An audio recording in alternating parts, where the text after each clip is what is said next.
અને બહેનોમાં શું છે? બહેનોમાં તમને કહું, જેમ રૂપિયા વધે ને એમ આડા ફાટે. જેમ જેમ રૂપિયા વધે એમ આમ ડાબે જમણે વધે. એનું કારણ શું? અમુક ઉંમર સુધી હાઈટ વધે, પછી હાઈટ તો વધે નહીં, પછી વધવું કેમ? એટલે પછી આમ આમ ડાબે જમણે વધે. હવે આખું શરીર વધે એની યાર માથું તો વધે નહીં. આ શરીર વધે, આ ખોપરી નો વધે, માથું એવડું ને એવડું રહે.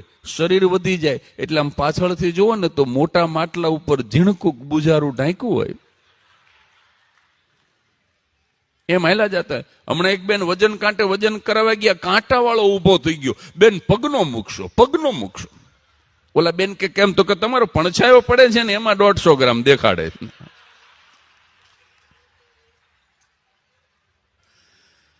પણછાયામાં કાંટા હાલવા માંડે. હવે પોતે પ્રગટ થાય તો કાંટાનું શું થાય?